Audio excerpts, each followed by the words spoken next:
नमस्कार साथियों, स्वागत है आप सभी का एक बार फिर से। मैं आज अभी जो है आपको क्या करूँगा, अभी 2023 का केमिस्ट्री का जो आपका ब्लूप्रिंट है ना, वो ब्लूप्रिंट आपको 2023 का केमिस्ट्री का ब्लूप्रिंट आपको समझाऊँगा, साथ में उसके इम्पोर्टेंट क्वेश्चन भी आपको दूँगा, ठीक है? कोई अगर 2 दिन के लिए विश्राम चाहता है ना, तो आप उसको करने मत दिया करो, ठीक है? करने मत दिया करो विश्राम, उसको कहा करो, उसके मतलब कमेंट में किया करो, "और सर जी आप कहाँ चले गए? बता ही नहीं रहे, आप कहाँ चले गए, कहाँ चले गए, कहाँ चले गए?" तो हम कहीं नहीं गए, लेकिन आप बेस्ट अब ध्यान रखिएगा। देखिए कक्षा 12 का कृषि रसायन का 3 घंटे 15 मिनट का पेपर होगा, 56 नंबर पूर्णांक का ये पूरा पेपर होगा। अर्थात 100% जो पेपर होगा ना, वो 56 नंबर के लिए होगा। कितने नंबर के लिए? 56 नंबर के लिए।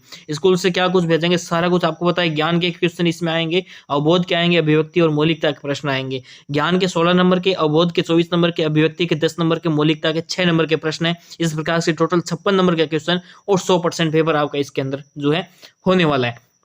अब आप ध्यान दीजिएगा कि इसमें क्या होगा कि आपको जो है मृदा खनिज एवं चट्टानों वाला पार्ट जो है ये 4 अंक भार का है।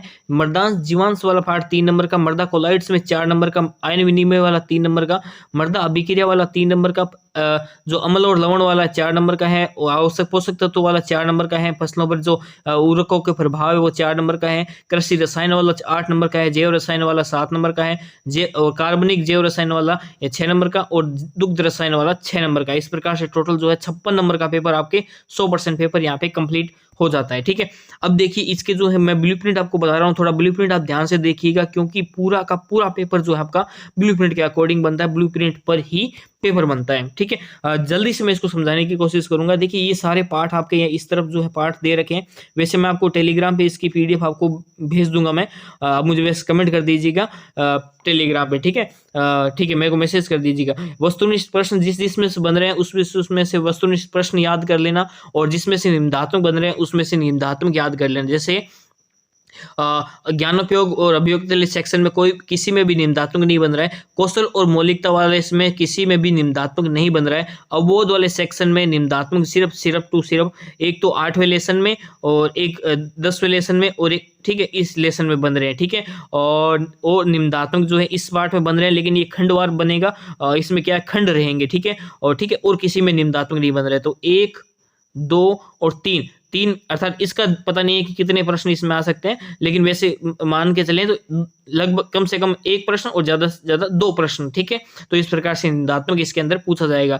तो निम्नात्मक इसमें पूछा जाएगा, ज़्यादा से ज़्यादा 2 प्रश्न क्यों कह रहा हूँ, क्योंकि इसमें क्या है कि हो सकता है निम्नात्मक पूछा भी जाए, हो सकता है ना भी पूछा जाए, ठीक है। तो ये मटेरियल आपको पता है, और किस में क्या है, कौन से सेक्शन में क्या पूछा जाता है, ज्ञान में क्या आते हैं, अवबोध में क्या आते हैं, ज्ञानोपयोग में क्या आते हैं, मौलिकता में क्या आता है, ये मैं आपको बार-बार समझा चुका हूँ।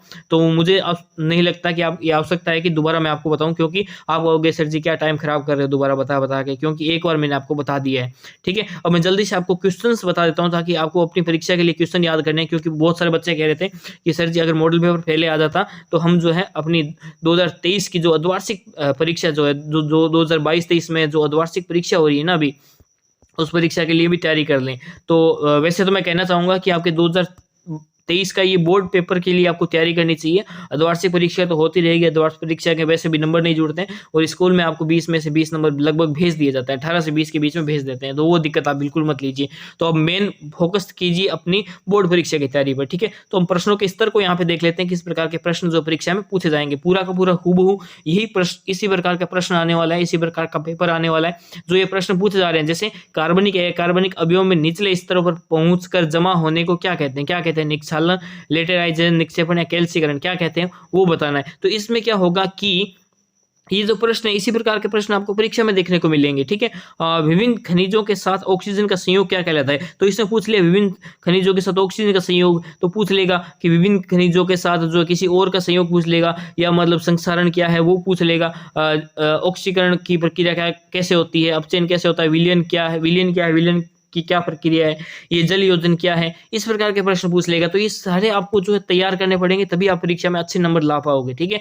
ये आप जो देख रहे हो ना ब्लूप्रिंट या मॉडल पेपर, देखने का बस यही फायदा रहता है। ऐसे नहीं कि मैंने ये बता दिया कि मृत्तिका कोलाइड की मुख्यतः कितने समूह में व्यक्त किया गया, मैंने बता दिया कि भाई इतने समूह में व्यक्त किया है तो आप इसको याद कर लोगे तो काम हो जाएगा। ऐसे कुछ नहीं होगा भाई साहब, ऐसे याद कर लोगे ना तो आपके 0 नंबर आएंगे। कितने आएंगे? 0 आएंगे, मेरे से लिखवा लो। लेकिन मैंने बता दिया मृत्तिका कोलाइड, तो आपने मृत्तिका कोलाइड क्या होती है वो पढ़ लिया, इसको कितने समूह में विभक्त किया गया है, इसकी उदाहरण पढ़ लिए, कहाँ क्या क्या है वो पढ़ लिए, और इसके पार्टिकल्स क्या हैं वो पढ़ लिए, तब आपके नंबर अच्छे बनेंगे। ऐसे नंबर अच्छे नहीं बनेंगे भाई साहब।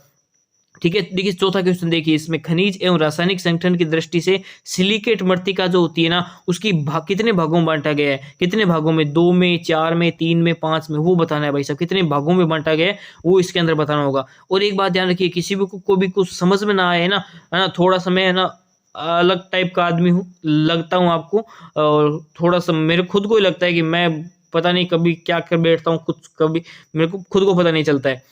ठीक है, तो ये क्या है कि कुछ समझ में ना आए, हो सकता है मैं ऐसे जल्दी जल्दी में हूँ, कुछ समझा ना पाऊँ, तो कुछ समझ नहीं आए तो आप मेरे को मैसेज कर दीजिएगा, नीचे कमेंट बॉक्स में मैसेज कर दीजिएगा, नहीं तो टेलीग्राम पे मैसेज कर दीजिएगा। टेलीग्राम में आपकी हर क्वेरी सॉल्व कर दूंगा, क्योंकि यूट्यूब में स्कूल में जब होता हूँ यूट्यूब खोल नहीं पाता हूँ, लेकिन टेलीग्राम जो मैसेज आता है तो मेरे को स्क्रीन पे दिखाई दे देता है, स्क्रीन पे दिखाई देने के कारण मैं उसका हाथों हाथ रिप्लाई दे देता हूँ। लेकिन टेलीग्राम इस पे वो यूट्यूब पे रिप्लाई नहीं दे पाता हूँ, क्योंकि स्कूल में चला नहीं सकते फ़ोन। लेकिन जब स्कूल में अगर रिसेस होती है, कुछ होता है, तो मैं जैसे फ़ोन देखता हूँ, जैसे व्हाट्सएप में मैसेज स्क्रीन पे प्लेस होता है उसी प्रकार से टेलीग्राम पे प्लेस होता है। तो आप टेलीग्राम पे मेरे को मैसेज कर दोगे तो आपकी बहुत हेल्प हो जाएगी। ठीक है, अगर आप हेल्प ले ना ले ये आपकी मर्जी है। बलुई दोमट मृदा में धनायन विनिमय क्षमता होती है, इसकी धनायन विनिमय क्षमता क्या है? बलुई दोमट मृदा की यहाँ पे पूछिए, तो सारों की आप याद कर लीजिएगा, बेस्ट रहेगा आपके लिए। अगला है कि लवणीय मृदा में विद्युत चालकता क्या है?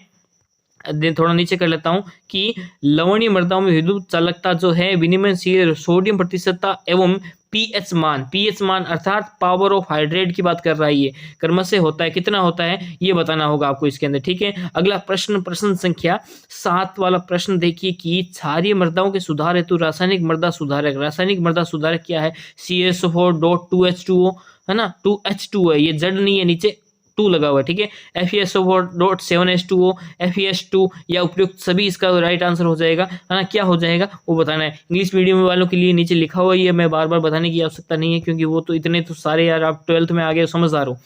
पौधों के लिए आवश्यक सूक्ष्म पोषक तत्व है, सूक्ष्म पोषक तत्व और वृहत मात्रिक पोषक तत्व मैंने आपको याद करने की टेक्निक बताई थी, वो उस टेक्निक से याद कीजिएगा। NPK को अलग से याद कर लीजिएगा, नाइट्रो फॉस्फोरस और पोटास को अलग से याद कर लीजिएगा, बाकी अलग से याद कर लीजिएगा, तो आपको आसानी से टेक्निक के द्वारा याद हो जाएंगे। वो टेक्निक मैं दोबारा इस वीडियो में नहीं बताऊंगा, क्योंकि उसका अलग से मैंने वीडियो बना रखा है, तो आप प्ले लिस्ट में देखोगे तो आपको मिल जाएगा। ठीक है, आगे देखिए 9वां अत्यधिक जहरीला कृषि रसायन है। जहरीला कृषि रसायन अपने फसलों में छिड़काव करते हैं ना, मेनका जेब का 75% है ना, मेनका जेब करते हैं, हमने कहते हैं कि सरसों में फंगस आ गया, ये हो गया वो हो गया, 75% का करते हैं मेनका जेब। मेलाथियन का करते हैं, मेलाथियन देखते हैं ना उसका करते हैं। मोनोफ्लोटोफास का करते हैं, मोनो का करते हैं, 36 SL लिक्विड में आती है, मोनो 36 SL लिक्विड में आती है, उसका हम छिड़काव करते हैं। और क्लोरोफाइरिफॉस 20 का करते हैं। देखिए क्लोरोफाइरिफॉस जो है मैंने आपको जो बताई थी, तो उसमें बताई थी क्लोरोफाइरिफॉस 2 प्रकार की आती है, एक होती है 20% और एक होती है 50%। 20% होती है, ये सारे इसी के अंदर होते हैं, क्लोरो जो होती है इसी के अंदर है ना, तो ये सारी 20% और 50%, 20% ज्यादा काम करती है 50%, तो 50% काम करती है क्योंकि ये ज्यादा है। लेकिन अभी देखिए 50% जितना ज्यादा काम करती है उतना ही ज्यादा घातक असर हमारी पृथ्वी पे दिखाती है, अर्थात हमारी धरती को दिखाती है। अगर 20% की सहायता से हमारी जो खेत जो है 5 साल में बंजर होना है, तो 50% की सहायता से 2.5 या 3 साल में ये बंजर हो जाएगा। और ठीक है, और लेकिन लोग इसका करते भी है, क्यों यूज करते हैं? क्योंकि उनको जो है वहां पे वो काम लेने वाला है। ठीक है, क्लोरोफाइरिफॉस जो काम लेना है, उस दिमक को, जैसे मान लीजिए अब अमीडा ले रहे हो, क्लोरोफाइरिफॉस ले रहे हो, मोनोफोटोफास ले रहे हो, या कोई कुछ भी ले रहे हो, मेलाथियन ले रहे हो, मेनकाजेब ले रहे हो, तो ये सारा काम क्या है, उसमें अपने धरती को खराब करने में इसका महत्वपूर्ण भूमिका इनकी रहती है। ठीक है, अगला प्रश्न, जो हाईली टॉक्सिक जो है इसमें से वो कौन सा हाईली टॉक्सिक बताने को तो उत्तर मैं आपको यहाँ बता दूं, लेकिन उसका क्या है वो याद करके रह जाओगे, लेकिन बाकी याद नहीं करोगे। मैं आपको बताऊंगा, एक प्रश्न बताऊंगा मैं, आप 2 प्रश्न याद करके जाओगे अपनी किताब में से, आप 1 देखने जाओगे, 2 याद होंगे, तो आपको फायदा होगा, मेरे को तो कुछ फायदा होगा नहीं, है ना, मेरे को तो फायदा नहीं होने वाला। ठीक है, आगे देखिए, अम्लीय आग्नेय चट्टाने में सिलिका की मात्रा होती है, सिलिका की मात्रा परसेंटेज में बतानी है कितनी होती है वो बता देना, ठीक है। अब इसके अंदर अगला प्रश्न है प्रश्न संख्या दूसरा, इसमें रेगिस्तान में 1-1 नंबर के प्रश्न है, ध्यान रखिएगा। जो इलाइट समूह होता है इसका संरचना सूत्र क्या आता है वो लिखना है। जो अम्लीय मृदाएं होती है ये जलवायु क्षेत्रों में पाई जाती है, कौन से जलवायु क्षेत्रों में पाई जाती है वो बताना है।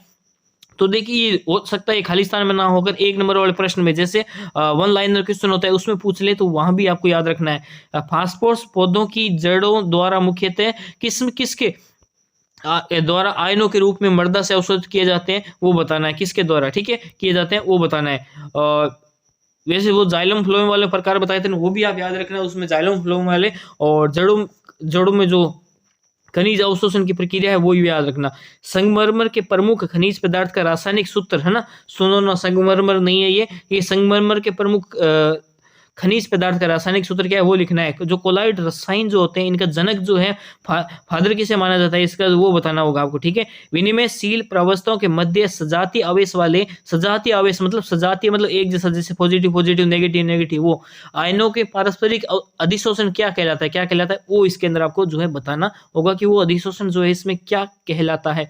इलाइट की धनायन क्षमता का औसत मान लिखिए, ठीक है। इलाइट का, किसका, इलाइट का लिखना है, ठीक है। ये अच्छी तरीके से याद कीजिएगा इलाइट वाला प्रश्न, और ये प्रश्न जो परीक्षा में पूछे जाते हैं। मृदा विलयन में हाइड्रोजन आयंस के कारण उत्पन्न अम्लता को क्या कहते हैं। जो मृदा विलयन होती है उसमें हाइड्रोजन आयंस के कारण जो अम्लता उत्पन्न होती है, उस जो अम्लता उत्पन्न होती है उसको हम क्या कहते हैं ना, उसकी अगर एक्चुअल पावर आपको देखनी है ना तो इसको पढ़ना और इसके बाद इसकी एक्चुअल पावर देखना।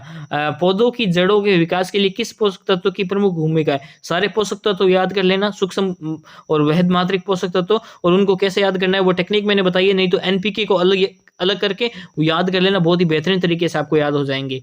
हाँ, धान की फसल में सिलिकॉन का कार्य लिखिए, सिलिकॉन के क्या क्या कार्य होते हैं धान की फसल में, ठीक है, वो बताना है, सिलिकॉन है ना, सिलिकॉन। और एक याद कर लेना आप, बोरोन वाला सिस्टम याद कर लेना, बोरोन जो है वो याद कर लेना, ठीक है। और एक कपास, हो सके तो आप कपास के बारे में थोड़ा बहुत पढ़ लेना, ठीक है। मेरे को ऐसा लग रहा है इस पर कपास से रिलेटेड कुछ पूछा जाएगा, और कपास से रिलेटेड कुछ होएगा, और होएगा 1 ही नंबर का, ठीक है। फल एवं सब्जियों में क्यूनोलफॉस जो होती है ना, क्यूनोलफॉस 25% का प्रयोग पश्चात प्रत्यक्ष अवधि लिखी, मतलब उसको फसल में छिड़काव कर दिया उसका, उसके बाद में उसकी रिजल्ट जो आएगा, रिजल्ट कितने दिनों में उसका देखा जाता है वो बताना होगा। रिजल्ट की मतलब डेट क्या है, जैसे मान लीजिए आपने कह दे कि आपने मोनोफोटोफास छिड़काव कर दिया है, तो मोनोफोटोफास जो है आपका रिजल्ट कितने दिनों तक दिखाएगा, 7 से 8 दिनों तक जो है रिजल्ट दिखाता है, ठीक है। उसी प्रकार से आप कह रहे हो क्लोरो 20% है, वो रिजल्ट कितने दिखाएगी, वो 4 दिन तक रिजल्ट दिखाएगी। क्लोरो 50% है, वो कितने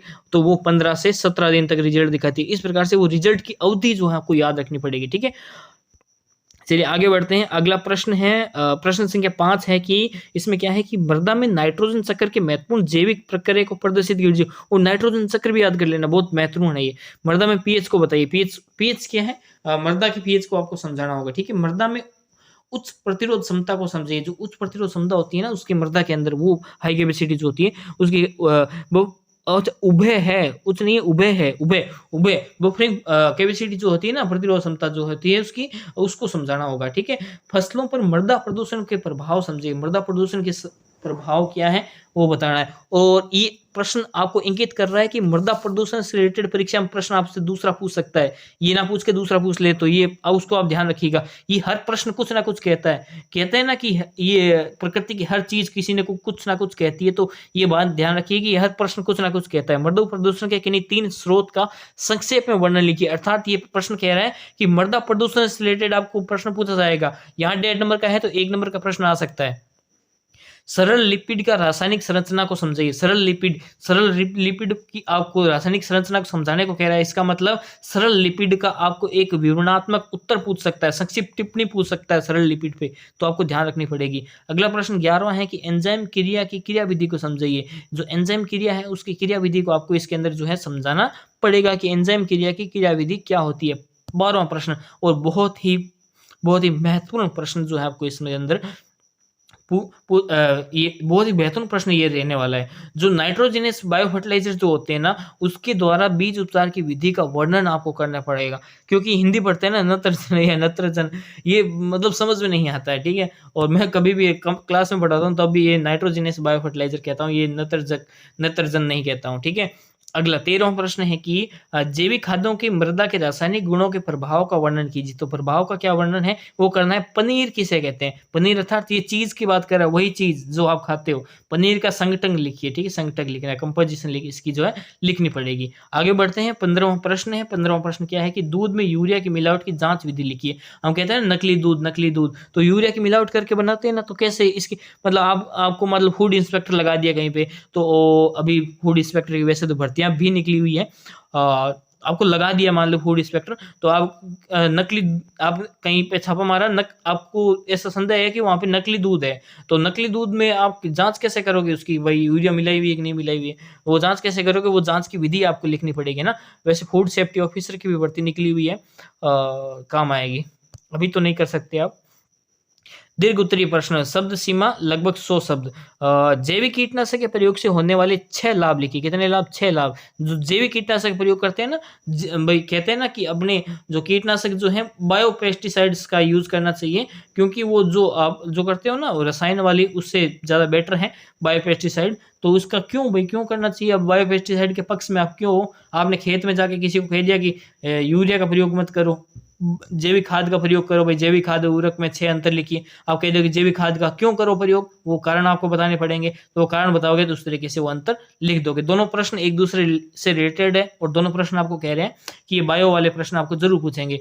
आयनात्मक विधि द्वारा दूध में वसा परीक्षण करने का सचित्र वर्णन कीजिए। तो ये प्रश्न आपको कह रहा है, पहले तो यूरिया उस दूध में मिलावट वाला पूछ लिया, और वसा परीक्षण वाला पूछ लिया, इसका मतलब दोनों में से एक प्रश्न पक्का आपके आएगा आपके पूर्व बोर्ड एग्जाम के अंदर, तो वो उसका भी ध्यान रखिए। सेक्शन डी की तरफ बढ़ चुके हैं। सेक्शन डी है कि क्या है कि मर्क्यूरेट ऑफ पोटास क्या है, प्रश्न क्या है कि मर्क्यूरेट ऑफ पोटास का संगठन, कोई 2 गुण, मृदा अभिक्रिया, फसलों में पड़ने वाले किन्हीं 4 प्रभावों का वर्णन कीजिए। इसको मैंने हाईलाइट इसलिए किया, ये क्या लिखा है, मर्क्यूरेट ऑफ पोटास। क्या है, मर्क्यूरेट ऑफ पोटास, और बहुत ही महत्वपूर्ण ये रहने वाला है मर्क्यूरेट ऑफ पोटास, तो इसके बारे में जरा आप थोड़ा सा पढ़ लीजिएगा, ठीक है। बहुत ही अच्छा प्रश्न है ये। इसी के अथवा में है, यहाँ पे तो अथवा में दोनों में से एक आपको दोनों याद करने हैं, लेकिन परीक्षा में दोनों में से एक करना होगा। डायमोनियम फॉस्फेट है ना, का संगठन, कोई 2 गुण, मृदा अभिक्रिया की फसलों पर पड़ने वाले किन्हीं 4 प्रभावों का वर्णन कीजिए। डायमोनियम फॉस्फेट का ये बात कर रहा है ना। आपको पूछ लेना नाइट्रोजन 46%, नाइट्रोजन 46%, इसका मतलब यूरिया के बारे में बात कर रहा है, ठीक है। कभी कभी क्या था, वो अपने जानने वाला नाम ना देकर इस प्रकार का टेक्निकल नेम दे दिया जाता है, जैसे मोनोफायरिफॉस दे दिया, क्लोरोफायरिफॉस दे दिया, 46% दे दिया, 36% दे दिया, 30% दे दिया, 20% दे दिया, 26 एसएल में देता है कभी कभी, है ना, 16 SL 26 SL। तो उस प्रकार से आप इसको जो है ध्यान में रखिएगा, बहुत ही काम की ये चीजें हैं। वैसे हम सभी कृषि से जुड़े हुए हैं, तो कृषि में हमें नॉलेज रखना चाहिए। वैसे राजस्थान गवर्नमेंट भी जो बहुत कहती है कि आप कृषि में पढ़ो, आप कृषि में पढ़ो, है ना। अभी तो वैसे तो बालिकाओं के लिए प्रोत्साहन राशि भी दे रहा है, लगभग 15,000 तक की, तो ये सिर्फ बालिकाओं के लिए, बालकों के लिए नहीं है। देखिए, ठीक है, उसका पूरा प्रॉपर वीडियो बनाया हुआ है, तो चैनल पे जाके देख लेना। वैसे तो इसकी डेट जो है 16 तारीख लास्ट है, ठीक है। पहले 30 तारीख लास्ट थी, अभी बढ़ा के इसकी 16 तारीख लास्ट कर दी है। तो 16 तारीख तक जिस भी बालिका को फॉर्म भरवाना है वो भरवा सकती है। तो उसको 15,000 तक के जो है ना, मतलब ऐसे मान लो जब तक वो पढ़ेगी ना, जब तक पढ़ेगी उसकी जितनी भी फीस लगेगी ना, वो फीस सरकार दे देगी, ऐसे मान लीजिए, क्योंकि इतनी लगती है बस 15-20,000, 25,000, 30,000, इतनी फीस लगती है, ज़्यादा लगती नहीं है। देखिए अगला प्रश्न, पॉलीपेप्टाइड एवं प्रोटीन का विस्तृत वर्णन कीजिए। भाई साहब, इस प्रोटीन श्रृंखला वाला प्रश्न हर बार आता है, ध्यान रखिएगा। खाद्य रंगों का विस्तृत वर्णन कीजिए। खाद्य रंग जो क्या है, इनका विस्तृत आपको वर्णन करना पड़ेगा। इस प्रकार से 20 प्रश्न हो जाते हैं, और आपकी परीक्षा के लिए बहुत ही महत्वपूर्ण प्रश्न है ये 20 प्रश्न है जो ये, ठीक है। ब्लूप्रिंट आप चिल्ला रहे थे, तो आज आप शांत हो जाइए, ब्लूप्रिंट आपको मैंने दे दिया है। तो इस प्रकार से ब्लूप्रिंट की प्रक्रिया आपकी पूरी हो जाती है। तो मैंने आपको देखिए, एक सेकंड में आपको बताता हूँ, मैंने आपको देखिए किस किस का दे दिया है। मैंने आपको एग्रीकल्चर बायो का दे दिया है, एग्रीकल्चर बायो का दे दिया है, मैंने आपको एग्रीकल्चर केमिस्ट्री का दे दिया है, और मैंने एग्रीकल्चर साइंस का यानी एग्रीकल्चर का दे दिए, कृषि विज्ञान का, रसायन विज्ञान का और बायो का, तीनों को मॉडल पेपर दे दिए। इसके साथ ही मैंने हिंदी का मॉडल पेपर आपको दे दिया है और इंग्लिश का मॉडल पेपर मैंने आपको नहीं दिया है क्योंकि इंग्लिश का मेरे को नॉलेज नहीं है कि इसमें क्या क्या प्रश्न पूछे जा सकते हैं। लेकिन जैसे ही मैं इंग्लिश वाले सर से मैंने बात तो नहीं की है, लेकिन अभी बात कर लूँगा, उनसे देखूँगा क्या क्या क्वेश्चन बैठ रहे हैं। वैसे ही 3 टीचर मेरे टच में हैं इंग्लिश वाले, एक तो हमारे स्कूल वाले खुद ही हैं और 2 और हैं, तो उनसे मिलके उनके आधार पे तीनों की राय से जो प्रश्न महत्वपूर्ण बैठ रहे हैं वो प्रश्न मैं आपको बता दूंगा। उसके लिए आपको चैनल को सब्सक्राइब करके ध्यान रखना पड़ेगा। तो आज तक के लिए इतना ही, अगली बार फिर से मिलते हैं, ठीक है? तब तक के लिए जय हिंद, जय भारत, वंदे मातरम। और कुछ हो तो आप मुझे कमेंट बॉक्स में बता दीजिएगा, नहीं तो टेलीग्राम पे मैं तो आपको मिल ही जाऊंगा। तो जय हिंद, जय भारत, वंदे मातरम। यदि आप राजस्थान माध्यमिक शिक्षा बोर्ड कक्षा 8 से लेकर 12 तक के विद्यार्थी हैं तो आप बिल्कुल सही जगह पे हैं, क्योंकि आपको यहाँ पे मिलेंगे सभी विषयों के महत्वपूर्ण प्रश्नोत्तर बस एक क्लिक में। तो हमसे जुड़ने के लिए आज ही चैनल को सब्सक्राइब करें और साथ में दिखने वाले बेल आइकन को दबाएं।